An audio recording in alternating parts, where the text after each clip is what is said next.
تو اس لیے شریعت کی مخالفت کرتے ہوئے معاویہ نے کیا کہا؟ معاویہ نے کہا کہ میرے باپ نے تو اس کی ماں کے ساتھ زنا کیا. زیاد جو تھا نا، وہ زیاد بھی اس نے کہا دیا کہ اس کی دلیل کیا ہے. معاویہ نے ایک آدمی کو لے کے آیا کہ یہ جو تھا یہ شاہد ہے، ایک صحابی تھا. اس نے کہا کہ میں اسلام سے پہلے میرا کام تھا پمپ جانتے ہو، میں سپلائی کرتا تھا عورتوں کو، ٹھیک ہے نا، تو میں شاہد ہوں.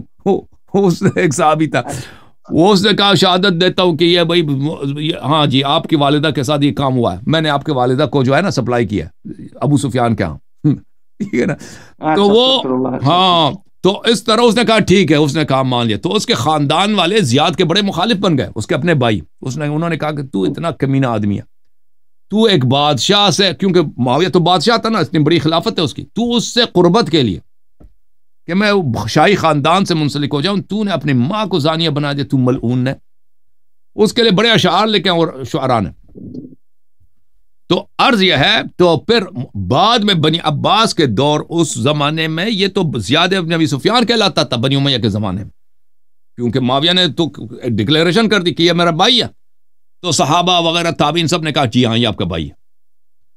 تو بعد میں مسلمانوں نے، مجتہدین نے، محدثین نے، علماء نے کہا یہ تو شریعت کے خلاف ہے، رسول صلی اللہ علیہ وسلم کے فرمان کے خلاف ہے کہ زانی کو تو بیٹا نہیں ملتا، زناکار کو بیٹا ملحق ہی نہیں ہوتا، بیٹا تو ہمیشہ شوہر کا ہوتا ہے، ٹھیک ہے نا.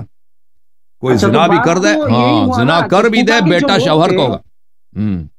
جی کوفہ کے جو آپ سن لو. تو یہ عبید اللہ جو تھا وہ زیاد کا بیٹا تھا، اور یہ اس زمانے میں کیا کہلاتے تھے؟ اس زمانے میں یہ جو ہے معاویہ کا بھتیجا کہلاتا تھا، یہ یزید کا چچا زاد بھائی کہلاتا تھا.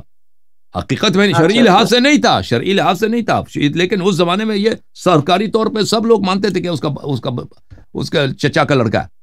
تو یہ ان لوگوں نے امام حسین علیہ السلام کو قتل کیا، ٹھیک ہے نا.